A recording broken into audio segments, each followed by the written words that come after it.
म्हटलं आणि त्यामध्ये गुणाचं वर्णन करताना ज्ञानोद्वारा गुण काय करतात, बुद्धीला कसं विचलित करतात, रजगुण कसं चंचल आणि कसं भिन्न भिन्न भूताला दाखवतो, अलग अलग भाव तयार करतो, भिन्न लहान मोठं वगैरे हे काल आपण पाहिलं.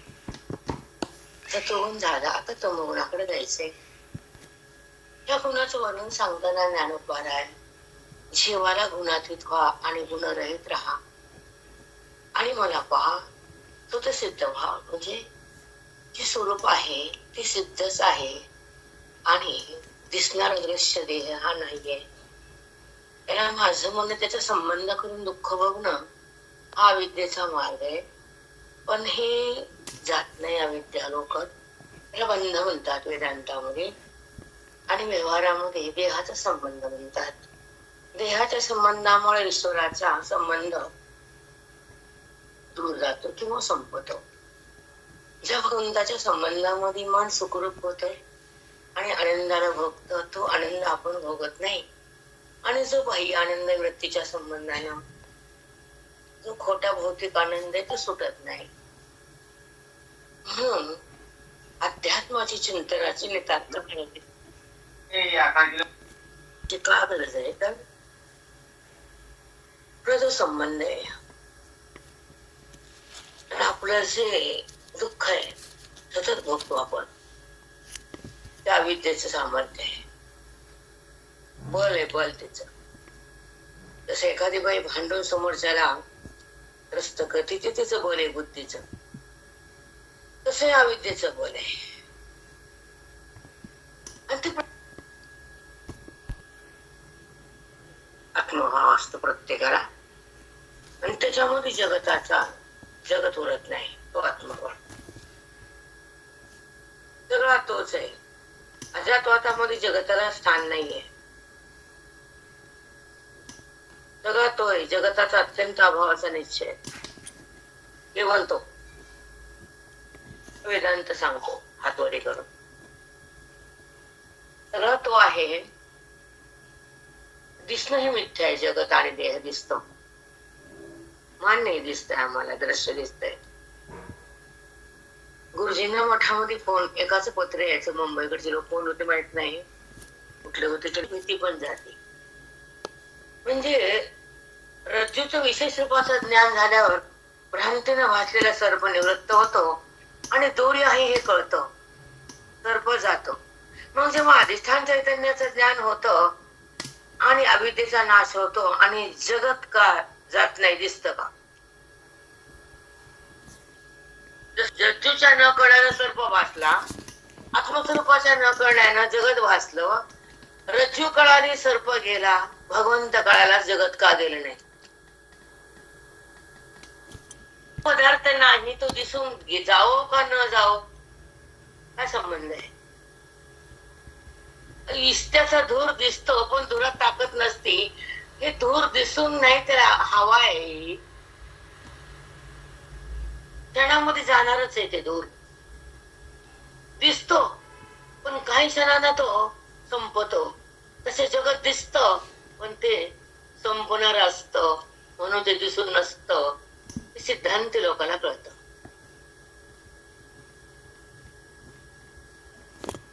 आणि भावाची भूमिका भोगणं कठीण आहे, फार कठीण आहे.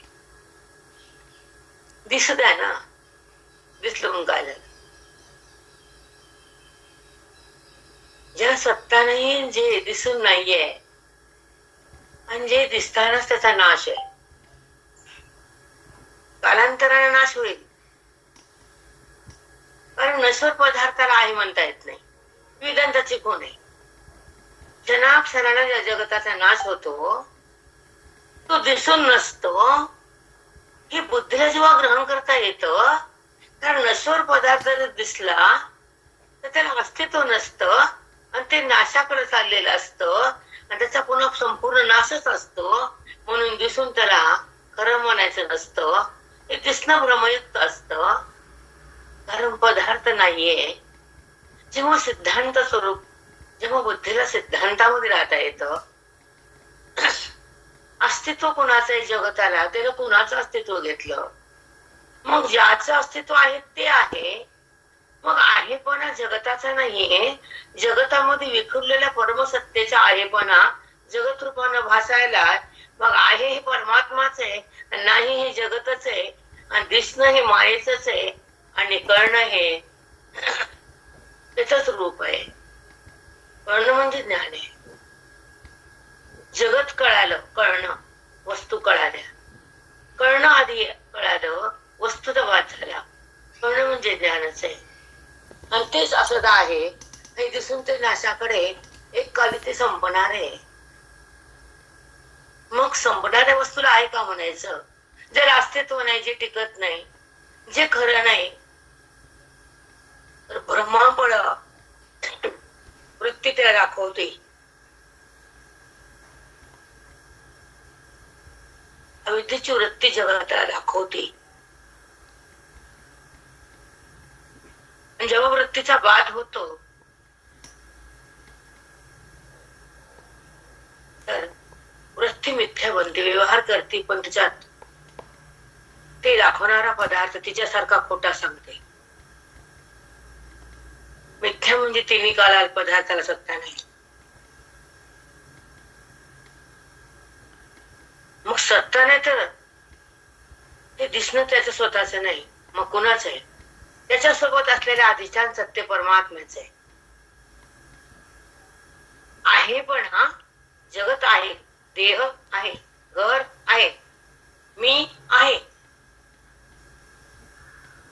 मग आहे पण हा त्या चैतन्याचा अधिष्ठित संबंधित अधिष्ठित चैतन्याचा आहे पण तिकडे गेला, हा मायेने खेळ केला. मग आहे भगवंत चैतन्याच आहे, जगत कुठे आहे?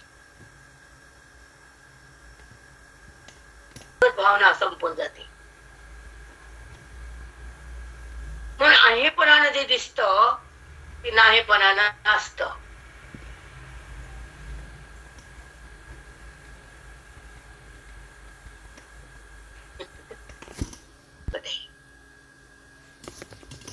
म्हणूनच मुमुक्षु होणं खूप भाग्य आहे. उद्धवाचा संवाद ऐकत नाही कृष्ण परमात्म्याचा, त्याच्यामध्ये फार सुंदर आहे दोघांचा संवाद. कधी कधी तर भागवत क्लिष्ट वाटतं मला ज्ञानेश्वरीपेक्षा, कारण जास्त हाताळलेले हे आहे, पुन्हा सोपं वाटतं असं ते मला माहित नाही. त्याचं नाव भागवत आहे, पण कुठं कुठं थोडस बुद्धी सुद्धा काम करत नाही. जे असं की जगत आहे पण नाही पण कसं दाखवलं सांग. आता वृत्तीनं सोडायचं स्त्रियाला, त्याचं नाव ज्ञान. म्हणून ऐकायचं. ज्या वृत्तीनं खोट्याकडे गेलेली, जी वृत्ती खोट्याला धारण केलेली आहे, आणि जी वृत्ती अविद्येनं भरलेली आहे, ती बोधानं धुतल्या जाते वेदाच्या,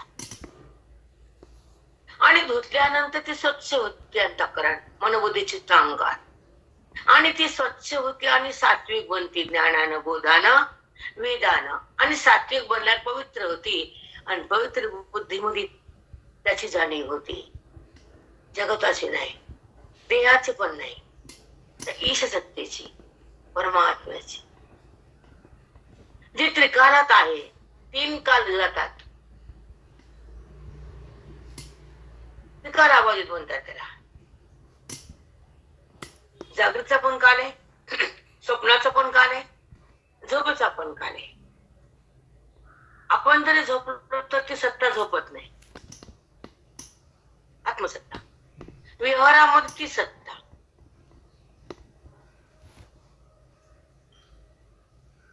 जागृती व्यवहार करते, होतो. स्वप्न खोटं दिसतं, सुषुप्ती आनंदाची स्थिती.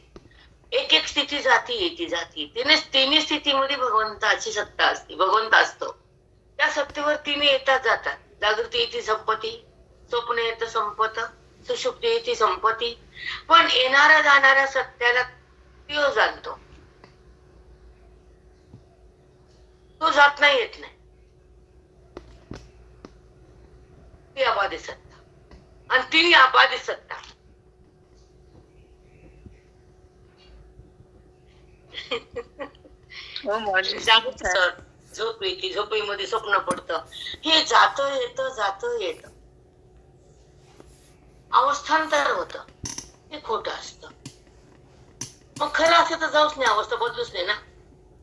परंतु अवस्था 3 येतात जातात, पण 3 अवस्थेला तो जाणतो, तो अवस्थेत असतो, त्याच्या सत्तेवर अवस्था असतात, तो परमात्मा.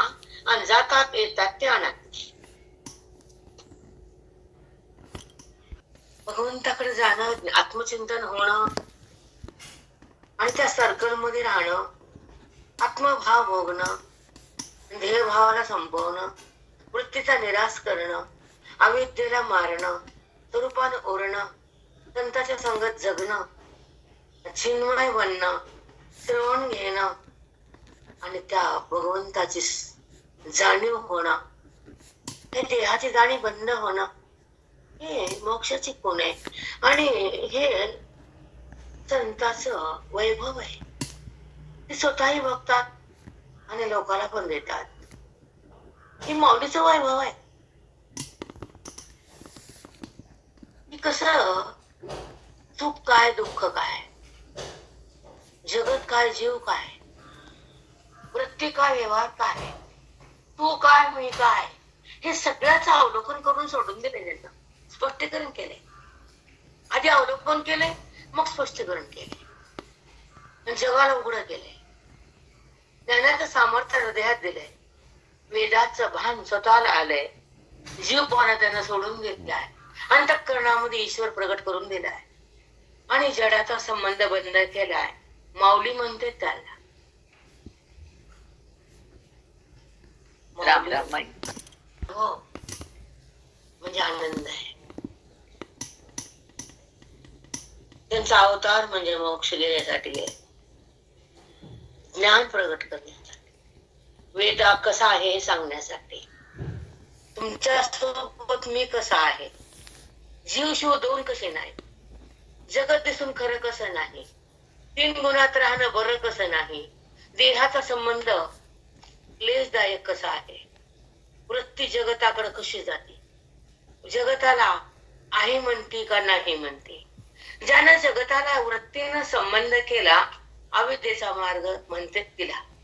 पण ज्या अविद्येचा संबंध बंद केला, ज्ञान वृत्ती म्हणते तिला. जी अविद्या नाश पावती ती ब्रह्मविद्येनं, आणि ब्रह्मविद्या कळती ते संतानं. आणि संत जेव्हा त्या विद्येला संपवतात, त्यांना माऊली म्हणतात. तेची संत, त्यांचा हेतू विठ्ठल, त्यांचा हेतूच एक असतो की विठ्ठल विठ्ठल विठ्ठल जे आपण नाव घेतो ते तुमच्या सोबत नामी असतो. एक नाम आहे, ज्याचं नाव आहे तो नामी आहे. हे दोघाचा संबंध आहे, दोघाचा ऐक्य आहे.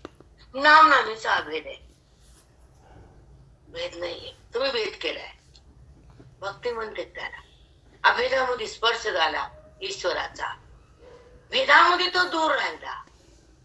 फुल वाहण्याला बेल वाहण्याला तो समोर आला म्हणून त्याला भिन्न का आला असल, आम्हाला काय करायचे. पण आमच्या सोबत आहे तो, आला काय बाजूला गेला काय ते रूप माहित नाही आम्हाला. आमच्या सोबत आहे तो अरूप आहे, आमच्या सोबत आहे ते एक रूप आहे, आणि आमच्या सोबत आहे ते अभिन्न आहे. आणि जो अभिन्न आहे तो आत्मरूप आहे, तो आत्मा आहे. आणि तो सदा आहे, येतो आणि जातो, तो अवतार करून निघून जातो. पण जो अभिन्न आहे तो सदा राहतो. देह पडला तरी तो बुद्धीच्या सोबत असतो, जीव तिथंच एक रूप असतो. प्रलय झाला तरी दोघांचा संबंध कोणीच बंद करत नाही. कारण जेव्हा तो जीवात्मा परमात्म्यामध्ये विलय पावतो तर अखंड त्याच्या समोरच राहतो.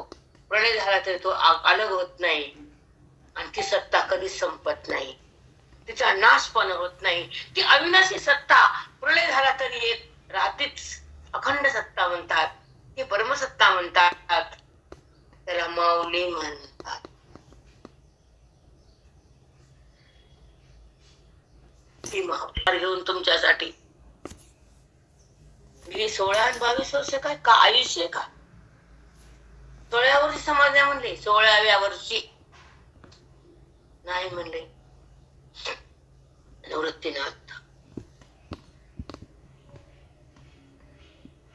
ते चैतन्य प्रगट झालं म्हणून चैतन्याचा पुतळा ज्ञानोबा माझा. समजला ना? जे दुःखदायक आहे, जो नाहीच आहे, तुम्ही त्याला धारण धरलं आणि शोकात मन वेरलं. देहाला धरणं म्हणजे शोकांती काय? देहाचा भाग म्हणजे ब्रह्मज्ञानाची स्थिती आहे. जेव्हा ते ज्ञान देहात विराजमान होतं, बुद्धीला परमात्म्याचा स्पर्श बघता येतो आणि वेदांत आत जातो, तेव्हा मन शांत. तोपर्यंत नाही मान्यकरांत खड्ड्यात मरा, आम्हाला देणे नाही कोणाचं. पण सिद्धांत हाच आहे, तुम्हाला झेपत नसेल तर तुमची चूक आहे. तुमचा अधिकार नसेल तर तुम्ही शून्य आहे. जन्म आल्यानंतर वेदांत शिकावाच, देह दिल्यानंतर त्याचा वाद व्हावाच. परीक्षा घेतात माऊली. ते ओळीमध्ये जो वेद आहे, वेद म्हणजे गीतेचा सारांश आहे आणि गीता म्हणजे आपल्या स्वरूपाला दाखवणारी एक माऊलीची मूर्ती आहे. आणि त्या गीतेमध्ये जे श्लोक आहे, श्लोकाचे जे ओवी आहे आणि ओवीमध्ये जे आत्मभाव झाकलेला आहे तो उघडा करतात. श्रवणामध्ये उघडा होतो, आधी नाही. एक एक शब्द बोलतो श्रवणामध्ये, ओवीचा एक एक शब्द. समजलं मी काय बोलते ते? ओवी त्याच्यामध्ये असणारे शब्द मनाला निशब्द करतात.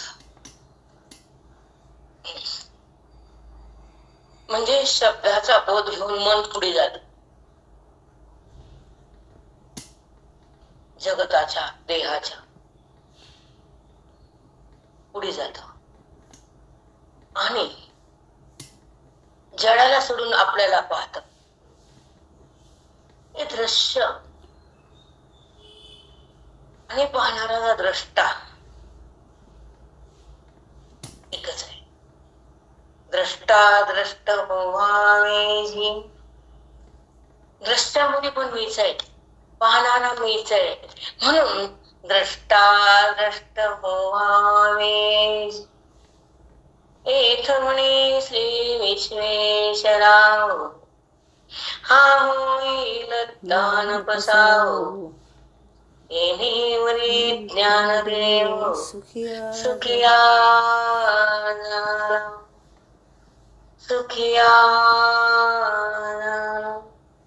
सुखिया.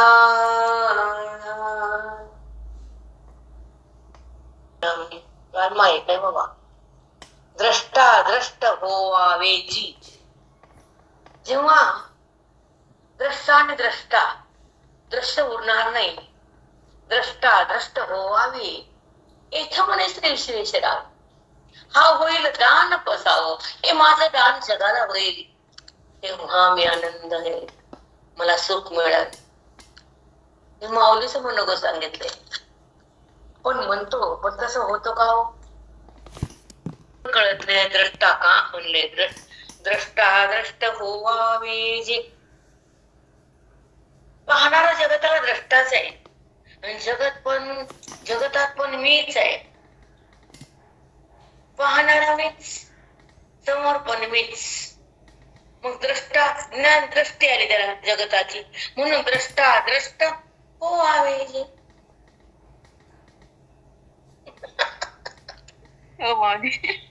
खरंच आहे. निशब्द होता येत नाही. ओळीचा बोध काय हे बुद्धीला उमलत नाही, म्हणून बुद्धी देहातून निघत नाही. अविद्या मरत नाही, जीव तरत नाही आणि दुःख तुम्हाला सोडित नाही. चलो आगे. की राजस ज्ञान येतो. आतले ते राजस ज्ञान येत. इथं पदार्थ बहुवस, हा पदार्थ लहान आहे मोठा आहे असं ज्या गुणामुळे कळतं, ज्या वृत्तीच्या द्वारे कळतं त्याला राजस म्हटलंय. या पदार्थामध्ये व्यापून जे ज्ञान असतं, भिन्न भिन्न भाव दाखवणार त्या ज्ञानाला राजस ज्ञान म्हटलंय. हा पदार्थ वेगळा, हा पदार्थ वेगळा, हा पदार्थ आहे, हा लहान आहे, हा मोठा आहे, हा लाल आहे, हा काळ, हा छोटा आहे, हा अग्नी आहे, असं दाखवणार पदार्थामध्ये व्यापून राहणार जे ज्ञान आहे ते राजस आहे. त्या अर्जुनाला भगवंत बोलतात. आता पुढच्या ओळीमध्ये तुला तमोगुण सांगायचं हे पण सांगतात. तिन्ही गुणाचा उल्लेख करून त्यांना पुढे नेतात. आता हे गुण सांगितले, आता ह्या गुणाचे पुढे कर्म पण सांगतात. सात्विक कर्म, राजस कर्म, तमोगुण कर्म. आता फक्त गुणाचं अवलोकन केलं, त्या गुणांयुक्त हृदय असल्यानंतर रजगुण, रज सत्व आणि तम, मग सात्विक कर्म, रजकर्म आणि तमोगुणयुक्त कर्म, या तिन्ही गुणाचे 3 कर्म पण पुढच्या ओळीत आहेत. ते बघू आता. थांबू. आता तामसाचे ही लिंग, सांगेने ते ओळख चांग, डावलया मातंग सदन जैसे. तमोगुण सांगतो पण तो टाकून द्यायचा असतो बर का. मातंग म्हणजे खालच्या लोकांची घर, हे त्यांचं घर आहे, नका जाऊ तिथं. मातंग, डावलया मातंग सदन जैसे, हा ते घर त्यांचे, अलीकडे त्यांचे ब्राह्मणात जात, हे त्यांचे, जाऊ नका तिथं. तसं तमोगुण आहे, जाऊ नका तमोगुणात.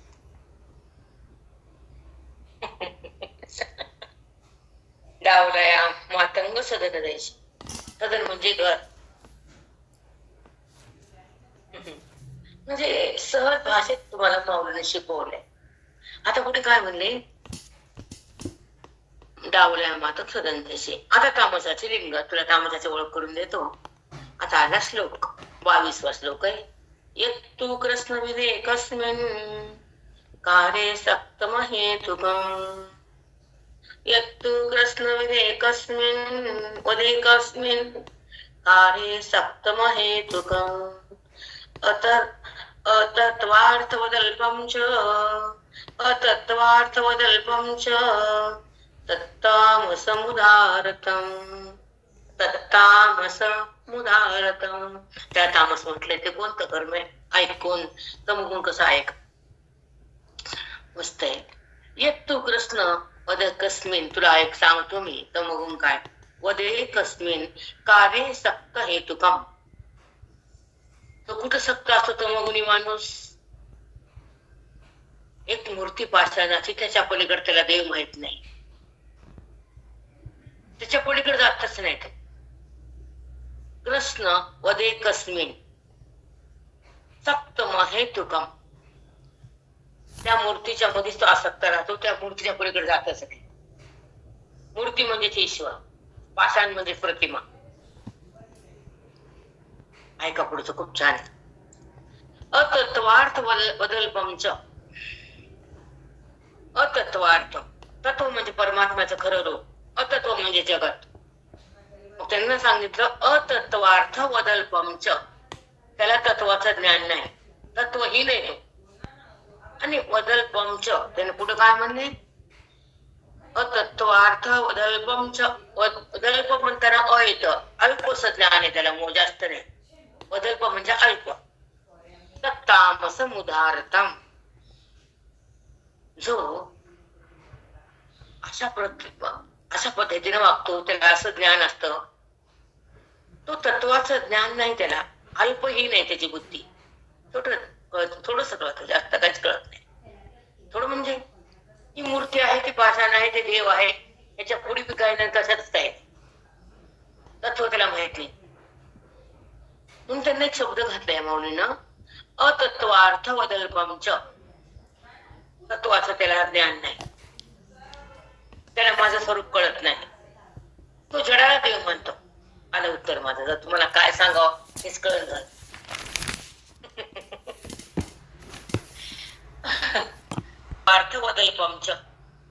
अल्पबुद्धी त्यांची, त्याला काय माहित नाही, जड येतो तमोगुण जड आहे.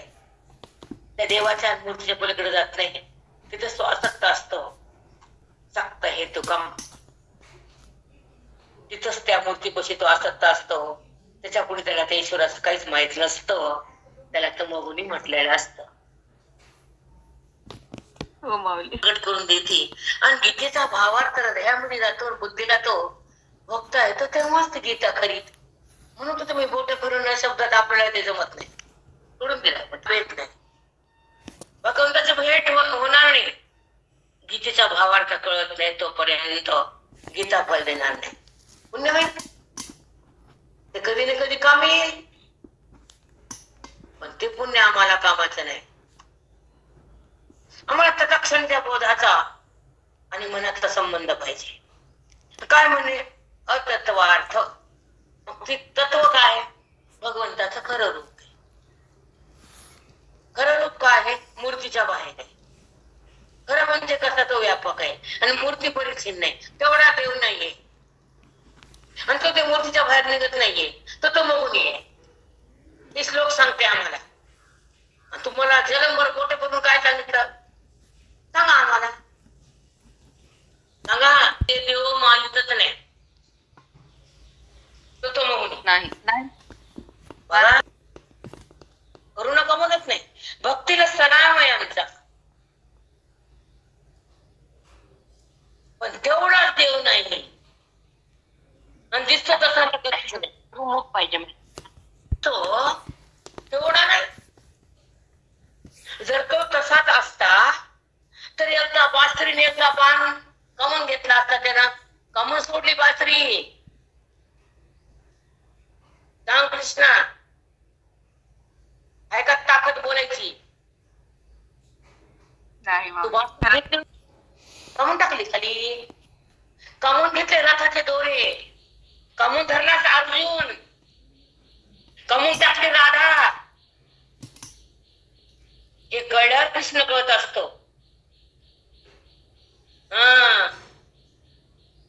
आज झालं पारायण, तोंड वरी करून सांगते पण गेल्याच पोळे आम्हाला पण.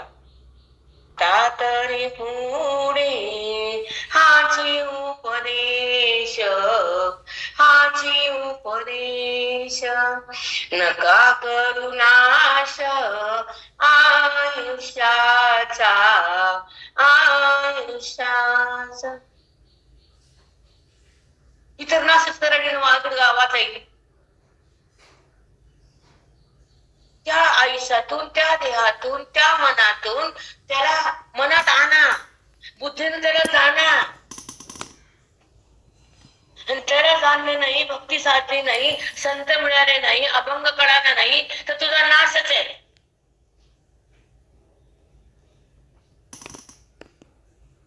सुट ना वाग माय, कुठं धड नाही तू, कुठं धड नाही का तू. एका ठिकाणी धड राहत. संसार तर नीट होतात, परमात्मा तर नीट होतच नीट नाही. सगळंच तुटले आणि बॉडी बी ढिल्ली, त्याची बी तुटली. तर काय म्हणता एक एक एक एक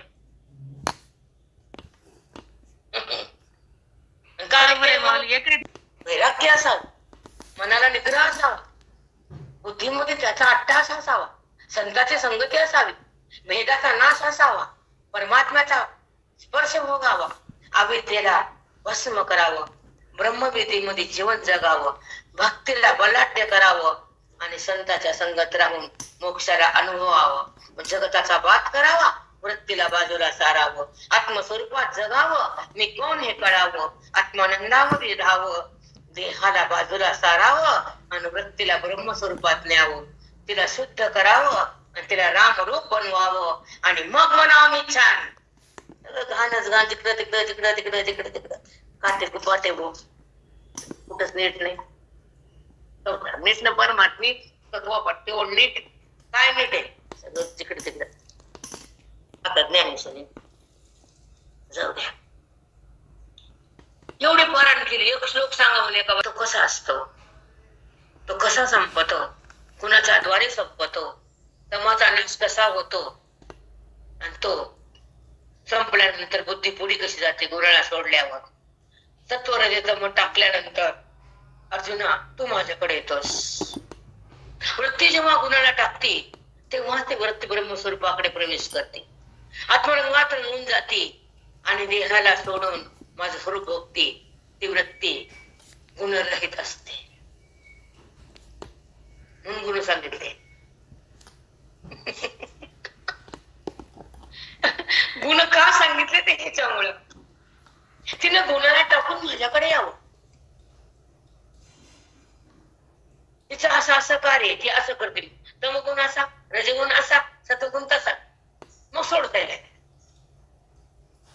पण सगळ्याला सुटल्यावर माझा संबंध बघता येतो त्या मनाला, वृत्तीला, तेव्हा तो लिंग बाधित होतो आणि हा मिथ्या तो बनतो आणि तुला माझा संबंध होतो आणि जीवात्मा परमात्म्यात विलीन होतो, तेव्हाच तो मुक्त होतो, तोपर्यंत नाही. म्हणून गुण समजून घे आणि त्याला सोडून दे. राजे परिभाषा माऊलींची. हो माऊली, ते सोडण्यासाठी करतो वृत्ती. म्हणून श्रवणामध्ये मन शांत असत, हालचाल नाही, वळवळ नाही, कारण पावर श्रवणाची खूप आहे ना. तीच ज्ञानेश्वरी आहे. भरा भरा भरा भरा टारा टारा टारा टारा वाचली तर डोकं दुखते.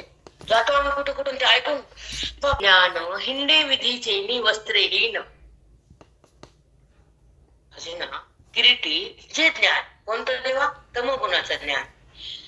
हिंडे विधीचे वस्त्रहीन.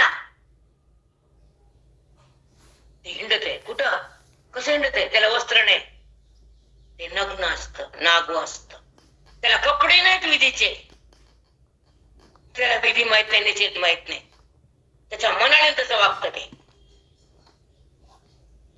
म्हणजे देवा हे मदिरापान, हे न खायचं ते अपेय पेय, न खायचं ते खाद्य, त्याला वस्त्रहीन म्हणते. आणि ते नग्न हिंडत ते ज्ञानचं ज्ञान, त्यांचं पुण्य सुद्धा नग्नहीन आहे. म्हणून हे तमोगुणामध्ये मोडतात अत्यंत पापी लोक. जास्त पाप जास्त तमोगुण आहे, जास्त पुण्य जास्त सत्वगुण आहे. कलियुगात तेच चाललंय, कलियुगात सध्या तेच आहे. आता ऐका पुढचं. तिरे किरीटी जे ज्ञान हिंडे विधीचे वस्त्रेहीन. श्रुती पाते मोरी नग्न म्हणून तया. पाठी मोरी ते ज्ञान नग्न आहे, नागुळ आहे, म्हणून त्याला पाठ फिरवली.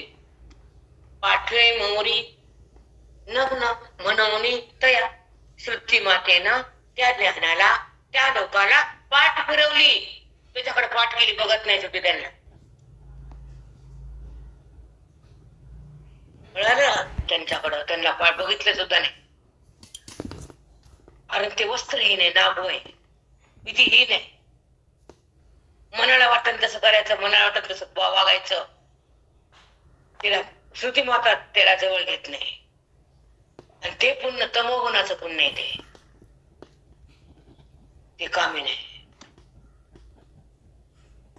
परवा ते गल्लीमध्ये ते आमचं म्हणून तयार श्रुतीने पाठ पुरवली. ते पुण्य, ते ज्ञान, ते सगळं नग्न आहे, विधीचं वस्त्र सोडून दिलेलं आहे. सगळे ते भोंगळे लोक आहेत, नागवेत. एरिही शास्त्र बाह्यकारी जे निंदेचे विटाळवरी. बोलविलेसे डोंगरी श्लेष्ठ धर्माच्या, श्लेष्ठ धर्माच्या. ते गलिच्छ धर्म त्यांचा, त्या डोंगर हाकलून दिलं. अशा डोंगर त्यांना हाकलून दिलं. इरिही शास्त्र बाह्यकारी. शास्त्राने श्रुतीने त्यांना बहिष्कार टाकला. कुणाला? तशा वागणाऱ्या तमोगुणी लोकांवर. एरिही शास्त्र बाह्यकारी. शास्त्रकारण त्याच्यावर काय टाकला?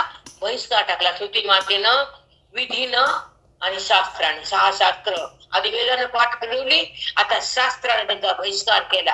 आणि तमोगुणी लोकांना, त्या पुण्याला घाणेरड्या डोंगरामध्ये हाकलून दिलं.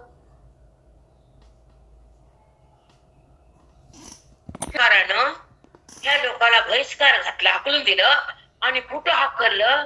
गलिच्छ श्लेष्म म्हणजे गलिच्छ धर्म, अमंगळ डोंगरात त्याला हाकलून दिलं. आणि त्यांना आत्ता मजा वाटते हो, पुढे अवघड यमदंड. कळालं का? आता तू उलट झालंय. ताकद आहे त्यांच्यात तमोगुणाची. हो मग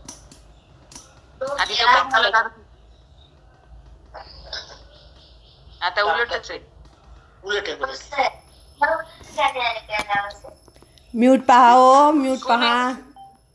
ज्ञान ऐसे गुणग्रहे तामसे. जे असं ज्ञान आहे, विधीचं वस्त्र होऊन नग्न होऊन हिंडत आहे आणि कसं कार्य म्हणून तसं कार्य करते, हे ज्ञान असे. गुणग्रहे तामसे, तमोगुणी लोकांचं काम कार्य असे. ठीक आहे. घेतले भावे पिसे होनिया. घेतले भावे पिसे, ते पिसवून हिंडतात पुन्हा. त्यांना पुन्हा पिशाची एवढी आहे, लिहून ठेवायचं. पिसे पिसे लिहून ठेवले देव का. घेतले भावे पिसे होनिया.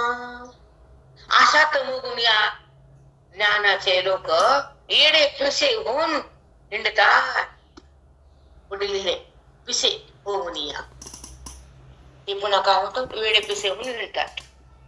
मग पुन्हा चांगला नाही पुढचा. आता सुधरावं, आता छान जगावं.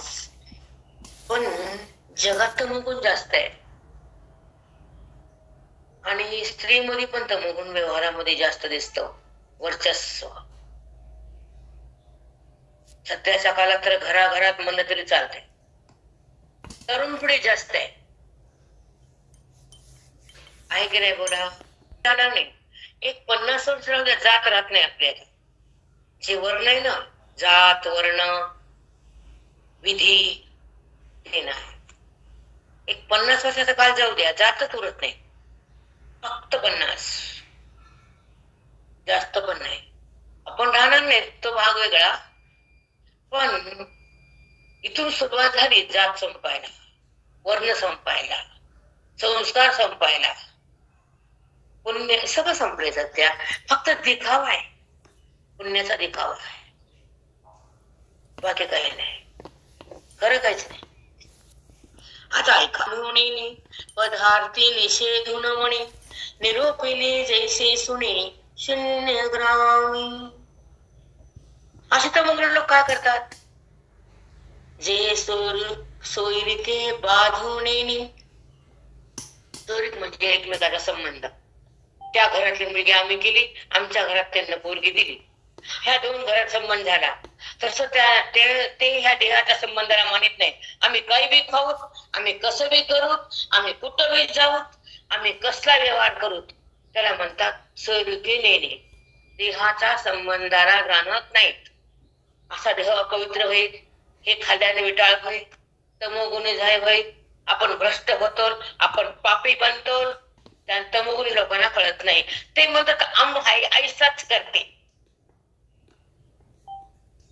खरंय माऊली, ऐकायला सुद्धा कसं व्हायलं. पण त्या हातपूजेला कधी सुटेल? ज्या हृदयात तीच नरक घातला तू, तीच बॉडी तुझ्या देवापाशी जाईल कशी? ती पूजा कशी होईल सिद्ध? पांडुरंग हरी वासुदेव होतोस तर नरक तू हातात तोंड टाकतोस. ते हात देवाला लावायला सुद्धा विटाळलेले हात आहेत. तू स्पर्श करू नको देवाला, कारण देव शुद्ध आहे, सात्विक आहे. त्याला वाटू नको तू. न घरात देव मांडू नकोस, न त्याचा हात पण लावू नकोस. तुझा अधिकारच नाही, बिलकुल नाही. सद्गुरु माऊली, इतकं वाईट वाटतं या गोष्टीच. काय करणार? आमच्या हातात काही नाही. तो न्याय दिल्याशिवाय राहत नाही. त्यांना नरकच आहे, पुन्हा ते राक्षस येऊनच आहे. त्यांची पुढची पिढी बेकारच आहे 100%. तेच व्हायब्रेशन, तेच वागणं, तेच संस्कार, तेच खाणं, तेच राक्षसी तमोगुणाचे. पुढची पिढी पण तेच, पुढे संस्कार पण तेच. तुझं खाणं, तुझं वागणं, तुझं पिणं, तुझं हिंडणं, तुझं राहणं सगळं त्यांच्यामध्ये घुसतं त्या लेकरात. काय पिढी घडवली तू? काय कुळ उधरलं तुझं? मागच्या कुळाचा न्याय केला तो येऊन या घरात. कारण मागचे लोक मदिरापान करत नव्हते ना, चांगले होते लोक, पुण्यवान होते. आणि त्यांच्या घरात ही आली राक्षसीन, तिनं कुळाला पट्टा लावला, बापाच्या बिन साखऱ्याच्या बिन. अशी संतती न होणं बरा. जी कुळाला भ्रष्ट करती ती संतती न झालेली बरी. मान्य करा नाहीतर न करा. माझी माऊलीने धरून बोलते मी. वस्त्रहीन, वेदांना पाठ केली, शास्त्रानं बहिष्कार केला, श्रेष्ठ धर्माच्या डोंगरात हाकलून दिलं त्यांना. ही माऊली बोलती, आम्ही नाही, आम्हाला कुणाचं देणं घेणं नाही. कसे मरा, आमचं काय चाललं? पाप तुमचं तुम्हाला, आम्हाला तुमचं सोडून शिवणारे पाप. तुमचे पाप तुम्ही वाढवा, मरुस तर पापाचे डोंगर करा आणि तसेच मरा. आम्हाला काही करायचं नाही. चला, काय करावं, कसं पवित्र ठेवावं, त्यांना अपवित्र कसं करू नये हे देहाचा विचार करते, संबंध ठेवत नाहीत. खावटल ते खाते. आणि पदार्थ निषेध न म्हणे, पदार्थ खावा का न खावा हे त्यांना माहित नसतं. खातेत ते जेव्हा आवडलं ते. निरूपले जैसे सुने शून्य ग्रामी. याच्यावर बोलल्या माझी वाणी सरकते तुम्हाला. तया तोंडी जे नाडळे का खाता जेणे पोळे, तेच एक वाळे एर घेणे चित्ते. तया तोंडी जे नाडळे का खाता जेणे पोळे. जे खाताना पोळता आग होती तर ते पदार्थ सोडतात फक्त. बाकी कोण तया तोंडी जे नाडळे म्हणजे जे निषिद्ध आहे, जे खाऊ नये ते तर सगळंच खातात ते. म्हणून त्यांचं मग कोणी म्हटले ते एक वाळे एरणे, जे पोळल तोंडात आग होईल, जे भाजल ते सोडून देतात, बाकी सगळं खातात. पाही सोने चोरिता मिरो न म्हणे थरविथरू, नेने मांस खाईरू काळे गोरे. मांस खाताना तो खाणारा हा प्राणी काळा होता का पांढरा होता याचा विचार करतो का? इथे लिहिल्यावर काळे गोरे. मांस खाणारा शिळी पांढरी होती का काळी होती कोण विचारतो का त्याला? काळी होती. पाहे सोने चोरिता उंदीरू न म्हणे ठरवितरू. उंदरानं सोनं तोंडात घेतलं, तिजोरी मध्ये गेलतात चुकून, उघडी राहिली, जाऊन बसला उंदीर मामा उद्याचा गणपती बाप्पा बरोबर. आणि त्यानं तिजोरीतलं तोंडात सोनं घेतलं आणि ठरवितरू. आता हे सोनं पट्ट्याचं आहे का, हे बिस्किट आहे का, हे हिऱ्याचं आहे का, ही बांगडी आहे का पाटली आहे ते म्हणत नाही. तोंडात पकडतं चोरून नेत. तसा हा निषिद्ध प्राणी तोंडात मांस खातो आणि निवांत राहत. ते कोणत्या प्राण्याचे बघत नाही. चोरीता उंदीरू न होता ठरवितरू. उंदरानं सोनं चोरायला मग हे बट्ट्याचं का सिद्ध बघितलं नाही, चोरलं आणलं. तसं हे खायला गेला मार्केट मध्ये, हे कोणत्या प्राण्याचं बघितलं नाही, आणलं खाल्लं. विषय निघाला आज माझी बोहरी कडसनी जीवे न करी, काजित मेले न विचारी बैसता मासी. काजित मेले न विचारी बैसता मासी. एखादं प्राणी भरून पडलेला असतो, उंदीर, कुत्र, मांजर. आता हे प्राणी मेलाय का जित्ताय हे बघत नाही, जाऊन बसते त्याच्यावर माशी. किती घाण दिलं उदाहरण. अशा लोकाला उदाहरण बघा. नाना वना माझी बोहरी कडसनी जीवी न करी. एखाद्या वनाला आग लागली तर ती आग म्हणत नाही हे चंदनाचं झाड आहे, हे बोरीचं झाड आहे, हे आंब्याचं झाड आहे, ह्याला आंबे येणारे, मी जाणार नाही असं अग्नी म्हणत नाही. सगळ्या झाडाला पेट घेतो तो अग्नी. तसं काही खातो तो तमोगुणी अग्नीचे. ते पोरगा असो का पोरगी असो तुझ्या पोटाला अग्नी आलाय, नीट कर त्याला. नीट करा, नीट. नीट करा माय बापाने आपल्या आपल्या. हो तुझं ताई. तू म्हणा, माझ्याकडे नको तो. तुला मी शिवत पण नाही, खालीच तर असं म्हणा त्या माईनं. ती माय तर नाचतीच नाचते तिच्या गुणाचं वर्णन करून. इस्तू लागला नाही. ऐका वाढलिया साजुका सडलिया, विवेकू कावळिया नाही जैसा. चला वाचून घ्या बाबा, मी नाही सांगत आता. तैसे निश्चित सोडून जावे, कामी चाले घ्यावे, हे विषयाचे नावे नेण्याची तो. काय घ्यावं काय घेऊ नये, काय खावं काय खाऊ नये त्याला माहित नसतं. तो गुणी असतो अर्जुना. तसं गुण टाकून दे आणि सत्व गुणात ये असं भगवंत बोलते. जे तुले आवड पडे घेठी, ते तुले घेच विषयासाठी. मग ते स्त्री द्रव्य वाढी, वाटे शिष्णोदरा. तीर्था तीर्थ हे भाष, उदकी नाही सनोळख. तहान वळे तैसे सुख वाचोनिया. तयाची आपरी खाद्य खाद्य, न म्हणे निंद्यानंद. तोंडी आवडे ते मत्य, ऐसेच बोधू. आणि स्त्री जात जितके, तो इंद्रियाशी ओळखे, ती विषयी सोयरिके. सादरची बहु पै स्वार्थाचे उपकारी, तयाचे नाम सोयिरे. देह संबंध न सरे जे ज्ञान. ज्या नात्यामध्ये स्वार्थ होईल, आपल्याला फायदा होईल, तेच नातं तो स्वीकारतो. मृत्यूचे आगवेची अन्न, आग्या घेची इंधन. तैसे जयाचे आपले धन, तामस ज्ञानी. एवढा ते तो इंद्रियाने बैल ओळखायचे मला बोलता येत नाही, हे घाण मला सांगू शकत नाही. एवढा वाचा उपकार करा माझ्यावर. पुंडले प्रधान विठ्ठल श्री गुरु ज्ञानदेव. केवळ एकतया जाण फळ देह वरण. आकाश पतिता नीरा, जैसा सिंधूचे एक धारा. तैसे पृथ्वी उदरा, रावेचे भुजन. हे तुम्हाला उद्या सांगते. टाइम झाला आपला, गुण संपला. आता आपल्याला उद्या 3 गुणाचा होतात ते उद्या बघायचं. आणि सगळ्यांना आवरा.